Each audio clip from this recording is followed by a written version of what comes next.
আসসালামু আলাইকুম, আমি শাফিউল মুজনমিন। আজকে আপনাদের একটা গুরুত্বপূর্ণ টপিকে আলোচনা করব যে এই দেখেন আমার টেবিল একটা ক্রিয়েট করছি, কিন্তু টেবিলটা দেখতে প্রফেশনাল মনে হচ্ছে না এবং দেখতে খুবই বিশ্রী এবং ক্লামজি লাগতেছে। তো এই ধরনের প্রবলেম কিভাবে আমরা সুন্দরভাবে প্রফেশনাল বানিয়ে নিতে পারি অল্প সময়ের মধ্যে, সেই জিনিসটা আমি দেখাবো। তো যারা সাবস্ক্রাইব করেন নাই করুন। দেখেন আমি প্রথমে পুরো টেবিলটা সিলেক্ট করব। এখানে মাউসের লেফট বাটন চাপে পুরো টেবিলটা প্রথমে সিলেক্ট করে নিলাম। সিলেক্ট করে নেওয়ার পরে এই দেখেন প্রথম স্টেপে আমি সিলেক্ট করব, পুরাটাও কন্ট্রোল এ দিয়ে করতে পারেন অথবা আপনি যতটুকু অংশ টেবিল আছে ততটুকু সিলেক্ট করতে পারেন। এরপর কলাম উইথ ঠিক করার জন্য alt H O I, alt H O I আমি কিবোর্ড থেকে চাপতেছি, অল্টার তারপর এইচ তারপর ও তারপর আই।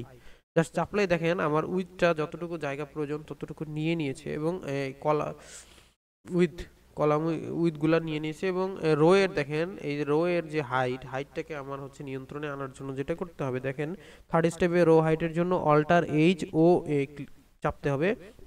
তো আমি চাপি কিবোর্ডের অল্টার তারপর এইচ তারপর ও তারপর এ।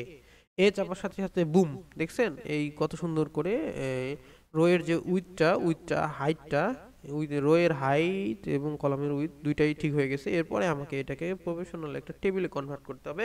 এটার জন্য আমরা করব কি, আহ, এটার জন্য আমরা কন্ট্রোল টি চাপলে আমাদের টেবিলে কনভার্ট হয়ে যাবে। যখন কন্ট্রোল টি চাপলাম, চাপার পরে এই যে মাই টেবিল হ্যাজ হেডার, এটা জাস্ট আনচেক করে দিয়ে আপনি যদি ক্লিক করেন, বুম, এই দেখেন আমার হচ্ছে এইখানে সুন্দর করে একটা টেবিল ক্রিয়েট হয়ে গেছে। বা আপনারা দেখতে পাচ্ছেন যে এখানে একটা সুন্দর টেবিল আছে। যদি আমরা আম, যদি